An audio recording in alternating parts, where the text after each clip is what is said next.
hottest topics of conversation in property management, doesn't matter what time of year it is or whether you're in a busy environment or a quiet environment, is the good old lease break.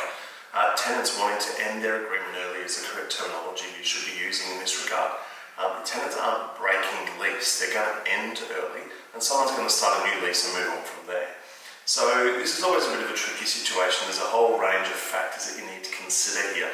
The marketplace, the current rent, what rent you could achieve in the current market versus the tenancy agreement, but above all, what's happening between the landlord and the tenant.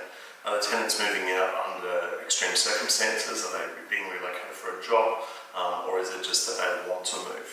Also, what's your owner's position on this? Are they wanting to make sure that the tenant pays every cent that they're responsible for, or are they happy to mutually agree to end? There is no right or wrong answer here, and the key is really talking between your landlord and your tenant and finding out what works for all involved. A couple of things to consider is that if a tenant comes and hands you keys, moves out of the property and says, "I've moved," it's not to say that they're still responsible for obligations, but the thing is, you can't charge them rent anymore technically because they no longer have possession of the property.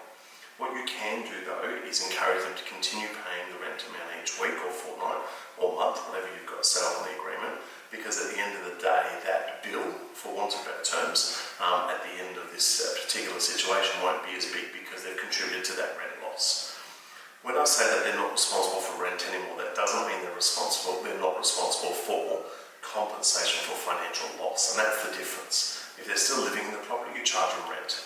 If they've vacated the property, handed back possession, then you'll be claiming a compensation for financial loss because the owner's been out of pocket of rent for a period that they had agreed and committed to a tenancy agreement. You can only ever charge a tenant for what an owner has lost by way of financial loss.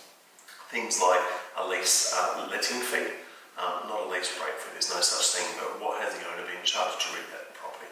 Advertising fees, smoke alarms potentially, unless they're on an annual package, if there's an additional cost there, signboards, as well as anything associated with that rental amount that I was just talking about.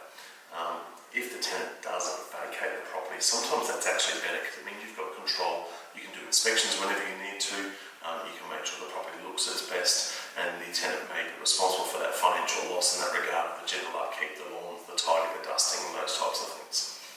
Lease breaks aren't black and white, they're not straightforward. So if you've got any questions about them, feel free to get in touch with me.